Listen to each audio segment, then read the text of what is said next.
কাঁদছো কেন বাবা? শোনো, নাম কি তোমার? দেবাশিস। তুমি এই আশ্রমে থাকো? হ্যাঁ।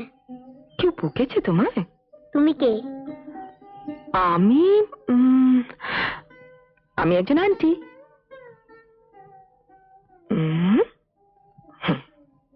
আগে তো তোমাকে দেখিনি। আজই যে প্রথম এলাম। তুমি থাকবে এখানে? আমাকে তো থাকতে দেবে না বাবা। কে দেবে না? কেন, তোমাদের ফাদার? আমার ফাদার কাকু। ফাদার কাকু? ফাদার আবার কাকু হয় নাকি? আচ্ছা, তুমি থাকো কোথায়? কলকাতা। আমাকে তোমার সঙ্গে নিয়ে যাবে? তোমার বুঝি খুব বেড়াতে যেতে ইচ্ছে করে? খুব। আঙ্কেল আমাকে বেড়াতে নিয়ে যায়। কে আঙ্কেল? সে তুমি চিনবে না। আঙ্কেল খুব ভালো। আর আমি? আমি বুঝি খারাপ? না। তুমি যাবে আমার সঙ্গে বেড়াতে? কে? কে? দীপু না? কখন এলি? এই তো এক্ষুনি। এই, তুমি দেবাশিসকে বকেছো? দেবাশিসের সঙ্গে তোর ভাব হলো কখন? বলবো কেন? দেবাশিস আমার কত দিনের বন্ধু। ও আমার সঙ্গে কলকাতা যাবে, তাই না দেবাশিস? হ্যাঁ তো। তাই নাকি? এখানে না একটা খুব সুন্দর পার্ক আছে।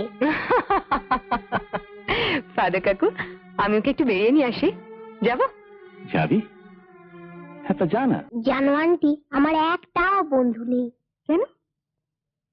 ফাদার আমাকে বেশি ভালোবাসে বলে সবাই আমাকে হিংসে করে। আমি চার্চে গিয়ে যিশু ভগবানের কাছে মাউতার গান বাজাই আর মনে মনে বলি সবাই যেন আমাকে খুব ভালোবাসে। জানো, আমার খুব মা বাবার কাছে যেতে ইচ্ছে করে।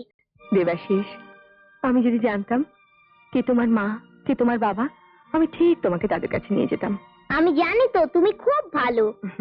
এবার থেকে 6 জুলাই তোমারও নিমন্ত্রণ। 6 জুলাই? কেন 6 জুলাই কি? 6 জুলাই ফাদার আর মনমতো কাকু আমাকে কত জায়গায় বেড়াতে নিয়ে যায়, কত প্রেজেন্টস দেয়, কত আদর করে। মনমতো কাকু কে? মনমতো কাকু আমাদের আশ্রমে থাকে। চলো না, 6 জুলাই প্রেজেন্ট গুলো সব মনমতো কাকুর কাছে রাখা আছে, তোমাকে দেখাবো। চলো। না বাবা, আজ থাক। না, তোমাকে যেতেই হবে।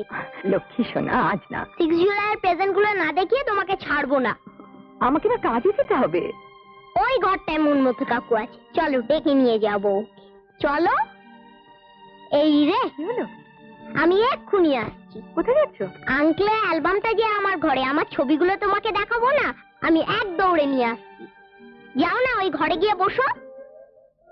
মলমতো? মলমতো এসেছে নাকি? হ্যাঁ ফাদার।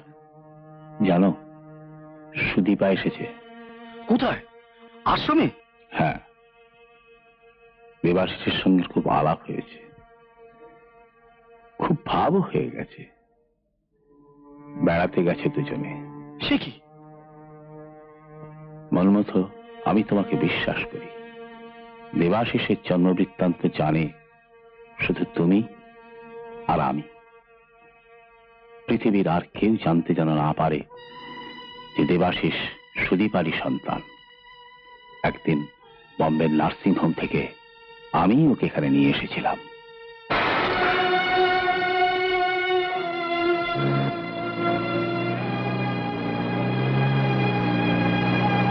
যে দেবাশিস সুদীপারই সন্তান, যে দেবাশিস সুদীপারই সন্তান।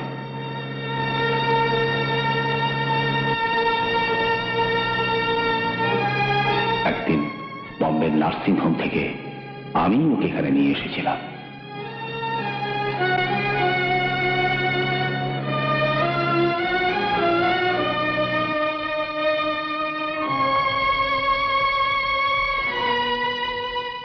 বাবা, আরে এরই মধ্যে চলে এলি?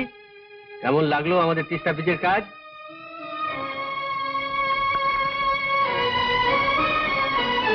আমি এখন দেবাঙ্গন থেকে আসছি। ও, অবনীর সঙ্গে দেখা হয়ে গেল বুঝি? দেখা করলাম। ও আচ্ছা। দেবাশিসের সঙ্গেও। চমকে উঠলে? হ্যাঁ,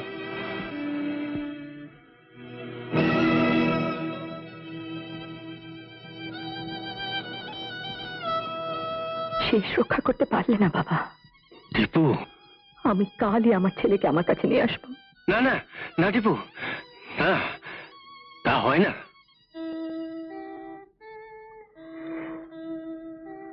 ভয় পেও না বাবা, দেবাশিসকে নিয়ে তোমার কাছে যদি আমার জায়গা না জোটে, আমি কিচ্ছু মনে করব না। তোমাদের দীপতার ছেলেকে নিয়ে পৃথিবীর কোনো এক কোণে ঠিক নিজের জায়গা করে নেবে। সেখানে তার বাবা রাজপ্রাসাদের একটা ইন্টেরও তার দরকার হবে না।